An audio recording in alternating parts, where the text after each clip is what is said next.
What's going on, everybody? Welcome back to the HG Sports Podcast. It is December 4th, 2019, and I just want to address a couple of things before I get started into anything. HD Sports Podcast. Okay, so I'm actually, if you see this, you'll see this obviously up on YouTube. If you see this up on YouTube, you'll see my name is actually HD Sports TV. Well, that's because the TV represents the visuals in the video, the game film, or, stupid pictures or whatever it is. And podcasts will stay the same for the directories like Spotify. I'm working on Apple Podcasts right now, getting Apple Podcasts, and then what's the other one? Stitcher. I'm working getting it on Stitcher too, if you know what that is. It's probably one of my favorite podcast apps, free to use. I'm working on getting that one situated. But yes, I will be on Spotify. My last episode, my Thanksgiving episode, was on Spotify. And every episode every episode from here will be on Spotify also. Now, let's go ahead and jump into what I'm going to be going over this podcast. So I have my game recaps. I have 2 game recaps. And so just to let you in a little insight, I recorded this episode already. I did my game previews. And honestly, I'm not sure how I feel about game previews at this point. Do you guys like game previews? I might cut it down to maybe just one a week, like a game of the week type of thing, and go really in-depth into it, because 2 seems a little much. I'd rather do one really in-depth one than 2 partial ones, and that's kind of what I have this week is 2 partial ones. So I think I'm going to cut that out this week. I'm just going to go over game recaps, and I am going to go into a weekly roundup. Or would you guys just rather have me do just like this episode, game recaps and weekly roundup every week? And if there's not a lot for the weekly roundup, then it'll just be a shorter episode. You guys let me know what you guys want me to do. And one more thing on the agenda. My player breakdown on Colin Kaepernick will be out this Saturday or Sunday. It should be out at least. It's recorded. I just have to listen back to it, edit it, put the game film in there, and it will be titled Player Breakdown, Colin Kaepernick. Pretty self-explanatory. So let's go ahead and jump right into it. We have first the Titans versus the Colts. I think this was pretty much a underrated game this week. Not a lot of people were looking at it as a big game, but I think it was. Big division game, playoff implications, or I guess in the hunt implications here. But the Titans ultimately beat the Colts 31-17. And I want to start off by talking about the Colts, since I don't have a whole lot to say about them, since I went over a couple of Colts things a couple weeks ago when they played the Jaguars. So let's start off by talking about the Colts defense. They played really good defense first 3 quarters of the game, but honestly, and for most of the game, honestly, but that's why there's 4 quarters of football. Anything could happen. There's not 3 quarters. There's 60 minutes, not 45, 60 minutes of football, and that's why football is exciting. There's 4 quarters. In that 4th quarter, the game broke wide open. But I really don't put the loss on the Colts defense. They didn't lose this game. There's only so much the defense can do when the offense of the other team, the Titans offense, gets really good field position. When your wide receivers or tight ends are fumbling, your quarterback is giving the ball away, there's only so much you could do about that. They did as much as they could in those 4 quarters. They played really well in that first half, only allowed 7 points. They just happened to break it wide open, outside of the 7 points for the block kick. They allowed 24 points. Like I said, only so much you can do. Speaking about giving the ball away, quarterback doing it, Jacoby Brissett, you can honestly really tell he misses his top targets. T.Y. Hilton, injured. Marlon Mack, missed his 2nd game, injured. Eric Ebron, out for the rest of the year, IR. I mean, you could really tell that there was a certain point where he really misses his top targets. And there's a certain point in the game where he stops seeing the field as well as he usually does. He's a good quarterback, and he stopped seeing the field. It was weird. I don't know if it was his nerves trying to keep the Colts in the game or getting them back in the game after it was falling apart a little bit, and he was forcing the ball in there, and then that's when he was throwing those interceptions, or if he was just frustrated and he was kept forcing the ball in there. Come on, get it in, throwing interceptions. I'm not sure which one it was, or ultimately, like I said, he just wasn't seeing the field. I think he probably just wasn't seeing the field as well. This Titans defense is very good. Not saying Jacoby Brissett is a bad quarterback. He's a very good quarterback, actually. I have a lot of faith and a lot of belief in Jacoby Brissett, and he's done really well this season, all things considered, being thrown into the situation of Andrew Luck retiring and him taking over the number one spot. I mean, imagine that. You go over second-team reps all offseason, and then your starting quarterback who takes first-team reps retires. Then you only have, he retired in preseason week 3. So then you have a couple of weeks to practice first-team reps. I mean, he's a good quarterback, and he's done really well this season. But this game, the Titans are a really good defense, and it showed. Speaking of the Titans defense, let's go ahead and move on to them. And then I'll move on to special teams after that because I really want to talk about them. They're not getting enough credit for this game.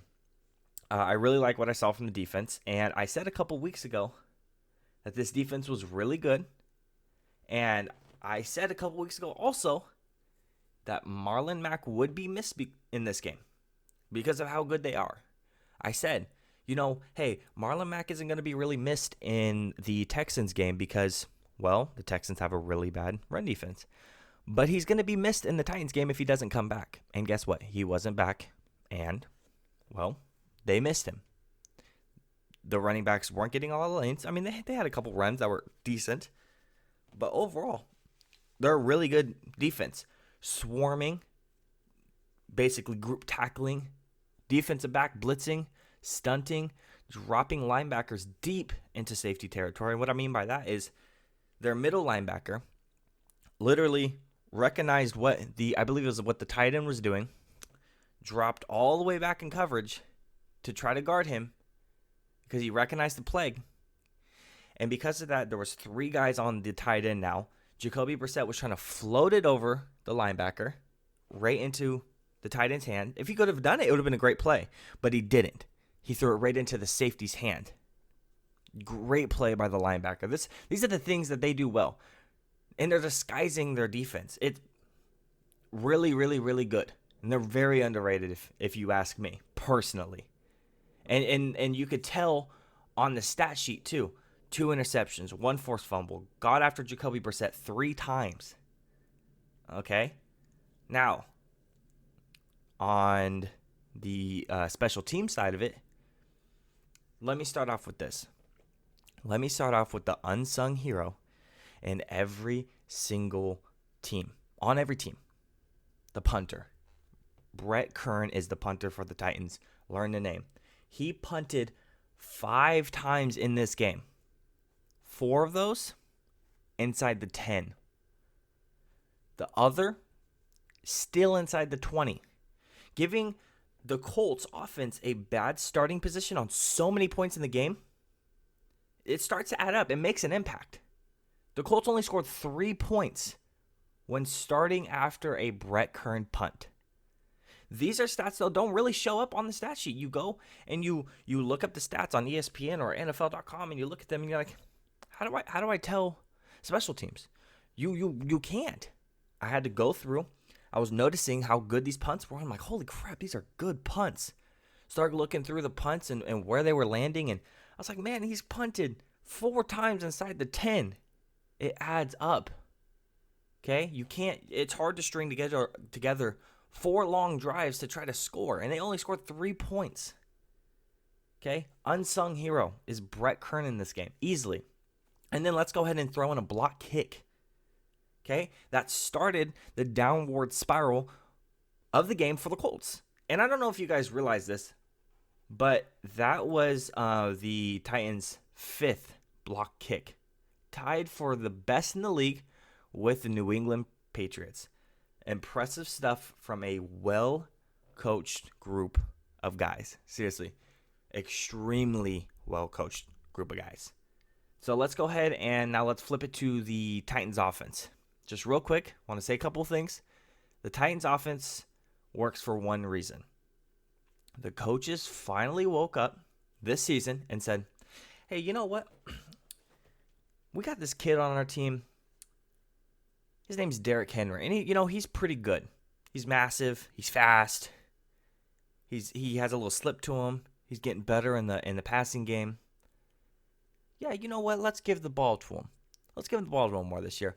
No, duh. Since 2016, the Titans are 12-1 when they give Derrick Henry the ball 18 times or more. And everybody knew that this is what it needed to happen. I knew this last year. You need to give Derrick Henry the ball more. He commands the respect of a defense. He's that good. And what is he? Third in the league in rushing? And this game alone, he had what, 26 rushes for like $150? The dude's insane. And it's a big piece on why the Titans are making a playoff push. But not only him, the Titans are 5-1 since Ryan Tannehill has taken over as commander of this offense. He's a good game manager. They don't ask too much from him, but he's a much better quarterback in the system than Marcus Mariota. I'm not saying Marcus Mariota is a horrible quarterback. I don't think Marcus Mariota had the right pieces around him. Too many interchanging coaches and offensive coordinators for him. That's why he wasn't successful. I think he can be successful somewhere else, but in the system this year, right now, Ryan Tannehill is the answer, and I said it a couple weeks ago. I want to say I told you so. I said weeks ago, after his first win, his first game, I said, hey, if the Titans want any chance of continuing to win games, they're going to need to keep Ryan Tannehill in. 5-1 since he's taken over. I told you so. I told you so.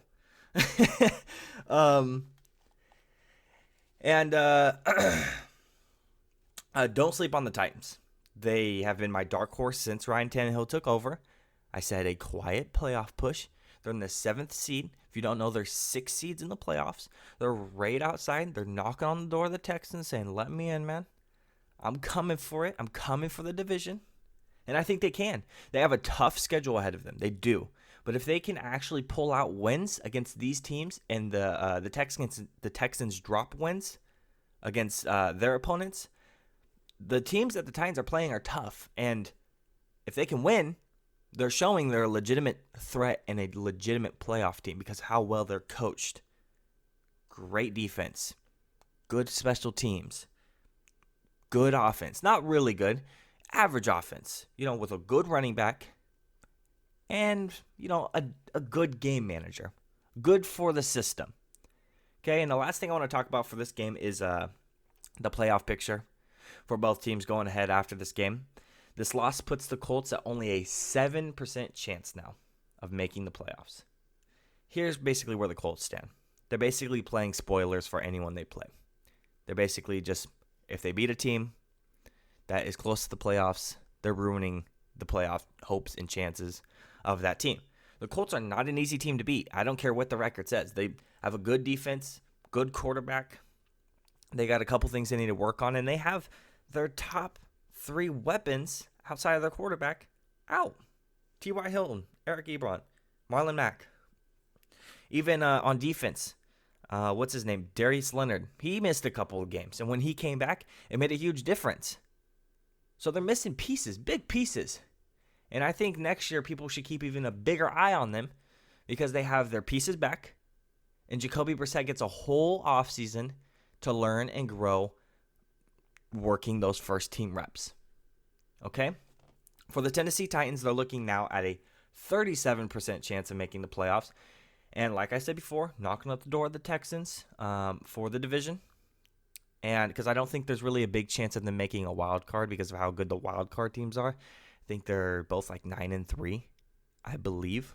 Titans are 7-5. I'm pretty positive the Tennessee Titans are 7-5. But yeah, the 9-3, I'm pretty sure are the wild card teams. So the only chance really is the Texans to get into the playoffs, and I think they can. They have that chance at least. Okay, let's move on to the other game that I recapped, and it's the game that everybody was super excited for. Basically, they called it the Super Bowl preview, or the Super Bowl rematch, even though it's not really a rematch because they, years ago, different teams, different quarterbacks, different offenses, defenses. 49ers versus the Ravens. Babbled on a little bit too long. You guys already knew what it was immediately. This game was straight up smash mouth football with good defense, and I think partially, yes, it was because of the rain. Don't get me wrong, it makes a big difference, but I also think that's just how these two teams operate on the field. I think they're good running teams. San Francisco they're a top 5 running team. Ravens, top 5 running team, and they both have really good defenses. That's just how they play football. The rain didn't make it any better. Don't get me wrong, it probably been a little bit of a higher scoring game, not too much more, but a little bit more. But let's start out with the 49ers. I don't have a lot to say about each team, just being honest. It was a good game. Not super eventful, though. But I do want to start talking about a rookie on the team, not named Nick Bosa. Okay, this is a rookie who doesn't get talked about enough. He's ranked 15th out of 25 rookies on NFL.com. And I believe he's ranked 3rd or 4th in wide receivers behind Terry McLaurin and DK Metcalf and possibly someone else. Wrong. Deebo Samuel, how he's been playing. Stats don't jump out at you, don't get me wrong, but the kid gets involved in the offense. In my opinion, he's the second best wide receiver in this class behind Terry McLaurin. Terry McLaurin, I think, is better. Then it goes Deebo Samuel, DK Metcalf. I think Deebo Samuel is just a better wide receiver because I think DK Metcalf is more of a physical freak and he has those advantages to him. But I think Deebo Samuel, he's not a physical freak. He's not anything crazy. He's just a good wide receiver. And he just gets involved. Like I said, stats don't jump out off the page to you. Okay? He just gets himself involved in the offense, which is something you want to see in the rookie. I know he only caught 2 passes, 44 yards. Which is a lot for a game that was raining, and he was taking a jet sweep. Okay, this is just stuff that the kid can do. And the touchdown he had was ridiculous. He just straight up just out-muscled the defensive back. I mean, he just went for the ball. He's a good wide receiver, and he doesn't get talked about enough. Okay, the person that throws Deebo the ball, though, Jimmy Garoppolo, said it all year. I will say it now, and I will say it until he impresses me. But I'm not impressed with his play at all. He's not earning his money. I don't care what you say, 49ers fans. He's not that good. He's literally, you could try to justify all you want. I have watched a couple of games with this guy and watched the film. He's just not that good. He is literally one of the weakest links on your team. Here's the percentages of credit of how good the Niners are, just in bulk. I say most of it, about 40%, goes to the coach, goes to Kyle Shanahan. I say another 40% goes to the defense and the defensive coordinator, but the defense as a whole. Then you have 10% Garoppolo and 10% little guys you got Kittle doing, the little things like just blocking extremely well, being one of the best blocking tight ends in the league while being able to receive and opening up the passing game. And then you have Emmanuel Sanders being a vet. And, you have the little pieces here and there. He's only a 10% part of a team that's really good. He's not that good. He just doesn't impress me. I don't care what you say. He fumbled in this game. He seems to always give away the ball, by the way. And he almost threw an interception that should have been a pick 6 for the Ravens. He got lucky with that one. He just stared down his receiver and just, dude, you got to play better. Earn that money. You got paid a lot of money when the Niners were bad. And now that they're good, you're not playing very well. You don't even have to carry the team, dude. Come on. And then I'm kind of worried because once the contract is up, you got to pay someone or you got to roll the dice on a rookie quarterback, drafting a quarterback. So what do you do, 49ers? Do you draft the quarterback after his contract's done, depending on how good you are? Because you're probably not going to have a lot of cap space after signing, most of your defensive line, Nick Bosa, and then guys like Fred Warner, who's playing extremely well. I mean, come on, man. You're not, after all the money you're going to be paying this defense, you're not going to have a whole lot of stuff outside of that, You got other guys to pay. Speaking of Fred Warner, though, that guy continues to impress me. Leading the team this game in tackles with 8. And I believe he's leading the whole team in tackles, too. But he was in the backfield making plays. Not to mention he made a couple key stops in coverage twice. I was more impressed with his coverage skills because I didn't realize how good his coverage skills were. He was all over. I think it was Marquise Brown once, and it was Mark Andrews the second time. I mean, he got his hands on the ball twice. The dude's really good. But here's the problem. With this defense, the players at least. I can't tell if this defense is really good because of the players and like the new additions, or if it's because of the scheme and these players are they're all right, they're pretty good in any other team. They're starters, but they're not playing this good. Is Fred Warner a really good starter like he is now on any other team? Is Nick Bosa the defensive rookie of the year on any other team? Is he? Let me know. I don't watch the 49ers that much. When did your defensive coordinator get hired? Was it this year? Was it last year? When was it? Because I don't know which way I'm leaning. I think I'm leaning towards scheme more than the really good players. They're good players, not great players, though. That's why I'm leaning. Okay, so let's move on to the Baltimore Ravens now. I got one guy to talk about. You know who it is. Let's say it together. Ingram. Lamar Jackson. That's right. So we're talking about Lamar Jackson. Look, this kid is ridiculous. The man, made me speak too soon about Russell Wilson having MVP in the bag. I think Russell still has a chance, but Lamar's just more captivating. He's more electric, okay? And what I mean by he made me speak too soon about it is a couple weeks ago, Seahawks 49ers, if you watched that video, I said, Russell Wilson played great. He played amazing. Look how he played against this defense. Numbers don't jump off the page, but look how he's playing. Look at it. Look at the film. No, dude. Lamar Jackson has had a heck of a second half of this year. Amazing. Okay? And he's probably going to win MVP if he continues to play like this. And people won't like it. They really won't. There's going to be people who really don't like it because they call him a running back that just happens to be able to throw the ball. Look, cut the crap now. People praise Michael Vick because how great he was. And he had this flick of the wrist. His arm was just so massive. It was so great, and he was so good. He's literally Michael Vick 2.0. Look, Michael Vick wasn't amazing. He wasn't great, but he wasn't winning MVPs like Lamar Jackson. Did he? No, I don't think so. I might be wrong about that. Let me know. I'm looks real stupid if I just said that. But here, you want to know the difference between Lamar Jackson and other mobile running quarterbacks of the past, the recent past, not the past, the recent past. Because I'm a big skeptic about the running quarterback. Here's the difference. Lamar Jackson is so good at what he does that the coach builds the playbook around his style so he can execute the plays to the fullest capacity and win games. What are they doing? They're beating the Patriots. They're beating the Seahawks. They're beating the 49ers. They're beating the best teams in the league. They're not just beating up scrubs, just scrubs, because they've beat the crap out of scrubs. 50, 40-point games, almost a 60-point game.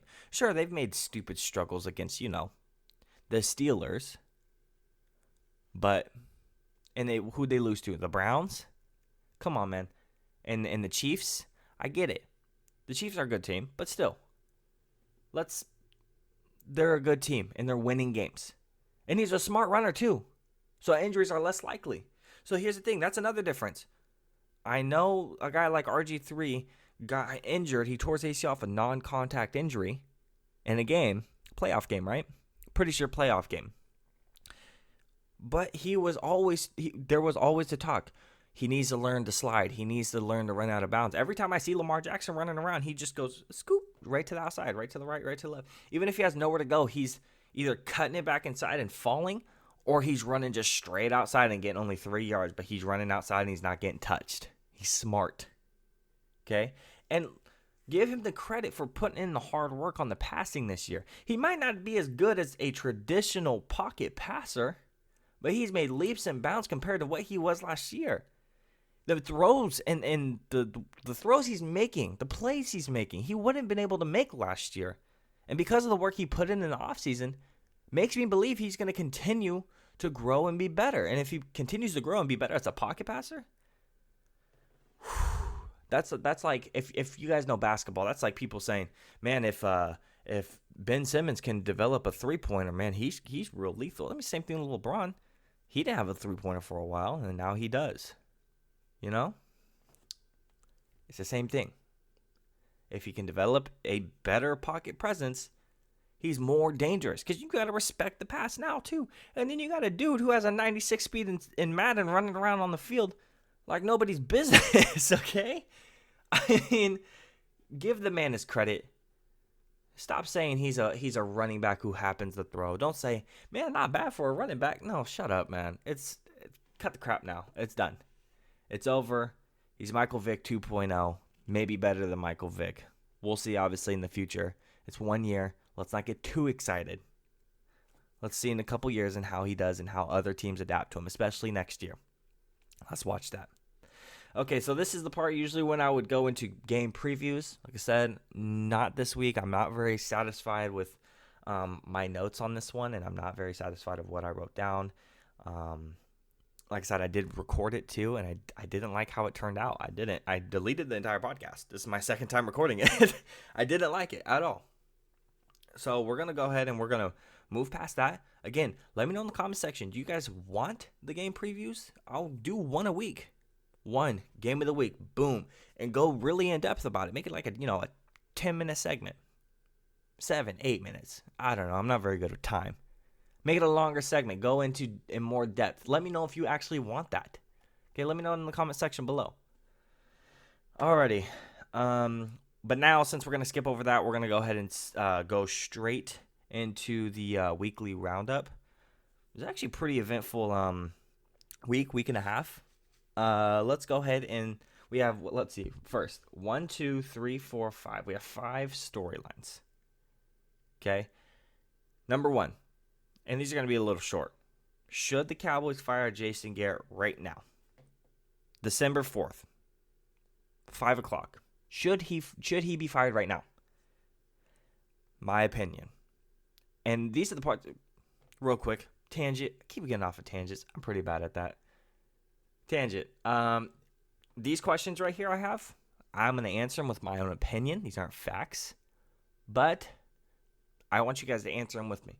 Should the Cowboys fire Jason Garrett right now? Big difference between offseason and now. Should they fire him right now? My opinion, no. Not until the season is over, and let me tell you why. Jerry Jones isn't stupid, okay? He knows that this team has an identity. If you want the chance to make the playoffs, they need to keep the identity. You don't want to fire your coach in the middle of the season and have an interim head coach come in like Chris Richard. I like Chris Richard. So let's say he's the interim because that would probably be the best option. And have a different identity at this point. You're going to have some conflict and some turmoil in the locker room at that point, and you're going to have some chemistry issues. Now you're trying to find your identity while trying to make a playoff push, while then in the playoffs, you're still trying to find your identity and maybe just beginning to get your footing in your identity. How do you play? Okay? A team with a identity that might get them losses, or it's flawed, or it's broken, is better than a team that's searching for one. Okay? And I think there's a lot of teams who are in the playoffs that are good. They're good teams. They have a good roster, but they're broken because they have no identity. Let's take example, the Rams. The Rams they went through Todd Gurley. The offense went through Todd Gurley. Now that he's on the snap count, they're not playing too well, are they? Okay? I'm just saying. It's a pretty good example. Right now, if the playoffs ended today, the Rams aren't in the playoffs. I will say it again. A team that has an identity that's getting them losses or is flawed or it's broken is better than a team with no identity at all. Because this team is still getting wins, just the same amount of losses. So they're going to make that playoff push with Jason Garrett. They're going to make the short little, they're going to get their first round exit, second round exit with Jason Garrett. Cool. Fire him after that. Go somewhere else. Hire someone outside or promote within. I'm a big fan of promoting potentially Chris Richard. I think it's a good idea. Who do you think the Cowboys should hire next offseason? Knowing the Cowboys, we're not going to do anything. We're going to keep Jason Garrett. Let's move on to the next one. Next, Gardner Minshew or Nick Foles. Who do you start? And do you agree with the decision to bench Nick Foles? Let me know in the comment section below while you're listening to this. First, this change, it doesn't seem to be all it's made out to be, really. Not that much drama, if you ask me. If you read the headlines like I initially did before I did this, and when you got the notification on your phone, you say to yourself, okay, he got benched because he's not playing too well. Nick Foles got benched because he's not playing too well. Partially true. Yes, okay. He had 3 turnovers in the first half against the Bucs this past Sunday, okay. But I do think Doug Marrone is being pretty transparent with us.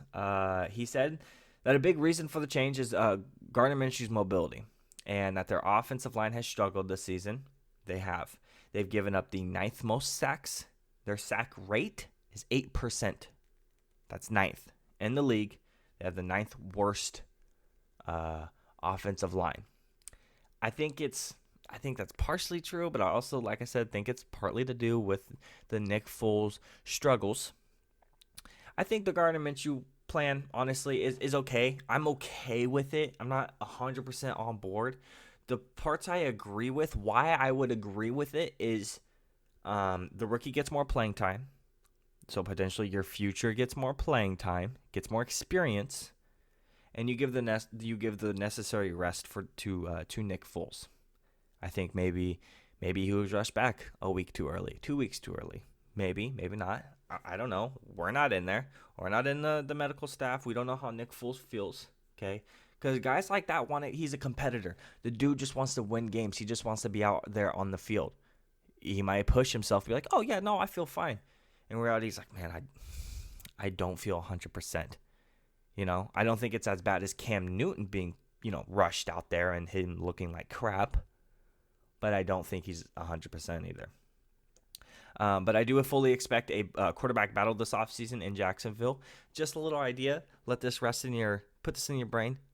Hard Knocks, Jacksonville this year. Come on. You have Gardner Minshew, a celebrity, a personality like that on Hard Knocks is good enough for people just to buy HBO for that. Okay, then you have the quarterback battle between the two. Okay, I think, and again, you have a team struggling to build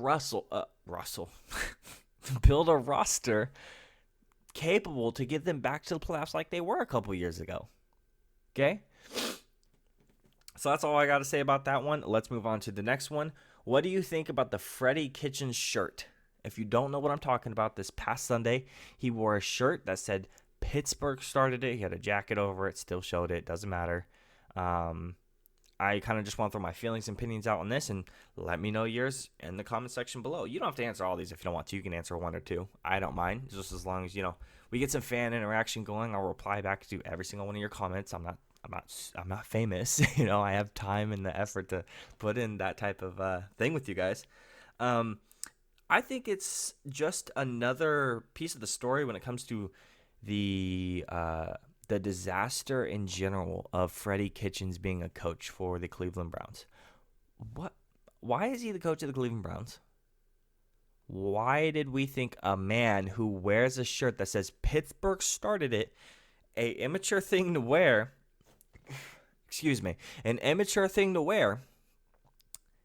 Why do we think that this man is capable of leading a roster full of multiple personalities like Baker Mayfield, Odell Beckham Jr., Jarvis Landry, Myles Garrett? These are personalities, big personalities in the locker room.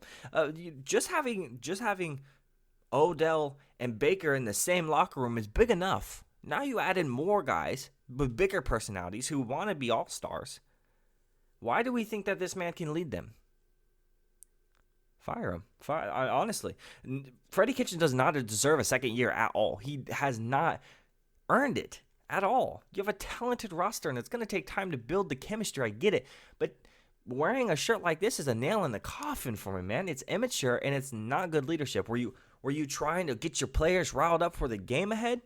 Because you failed. You failed. You lost. You need to do better.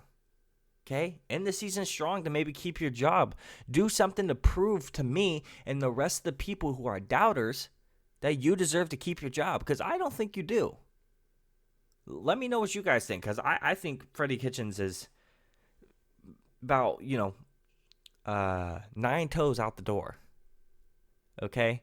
He needs to be gone, in my opinion. Next, I want to know your guys' opinion on the Josh Shaw's betting situation and on players betting in general. Let me know what you guys think about it. For me, Josh Shaw's betting specifically is wrong. Here's the reason why. I don't think it should be allowed, and I think it's a necessary suspension and big fine if you bet on your team. You cannot bet on your team playing or not. And if somebody bets on another team and there shows proof to be collusion within that betting, suspension, fine. That's when I agree with it. But honestly, I don't really agree with no betting. I think it's okay. Like I said, the NFL bans it because, maybe it's morally wrong. I get it. I understand it. I'm not saying I don't get it. I don't understand why they're not allowed.